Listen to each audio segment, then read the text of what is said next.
RC. The Hall of Fame game was tonight, and there was a star in that game, Collin Johnson. You wanted to talk about him, let the audience know everything they need to know about the guy. The star of the partial game, the Hall of Fame game that got cut short by the weather, but surprisingly, the star of the game was Collin Johnson, wide receiver of Chicago Bears. I definitely did not see that coming. You never know who's going to be the star of a game in a Hall of Fame type game with mostly all the backups and third string and fifth string and ninth string going. But Collin Johnson really stood out tall among the rest of the players on this evening for me. Tall, literally and figuratively, 6'6", 222. They were just throwing the ball up to his direction, and he was making some great high point catches. He also ran some nice routes that shook the defenders, had them falling down.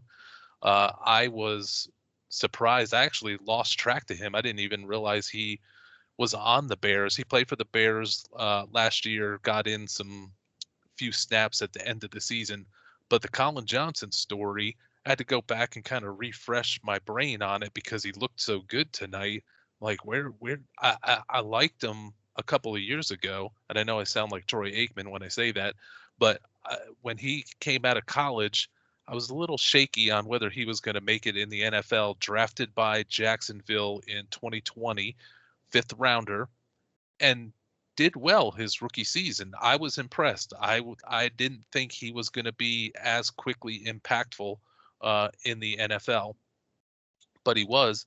Then Urban Meyer took over the team, and he cut Collin Johnson. Like, he cut a number of players bizarrely, and we now know that that was the worst era of coaching, worst coaching reign probably in the history of the NFL.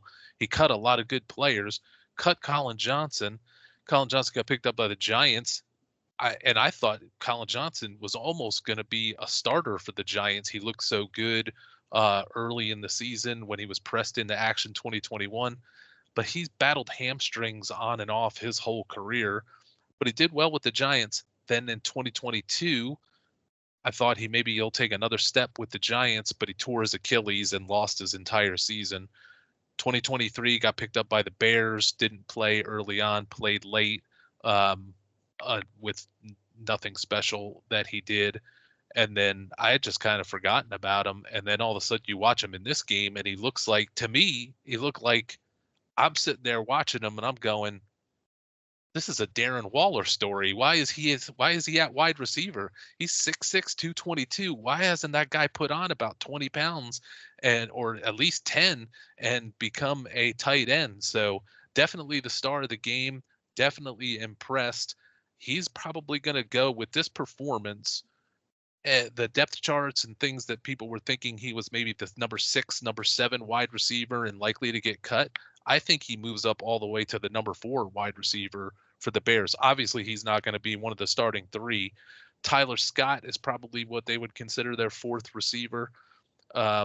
He's smaller, speedy. Velus Jones has been, to me, as a bust as a wide receiver. He's no real threat.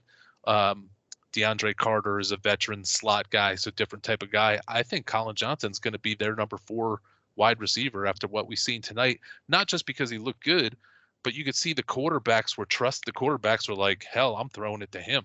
So really impressed and really happy for Collin Johnson. He has battled a lot of hamstring, Achilles, and all of that. So he might be ready to make a comeback. One injury from those starters away from being a starter himself.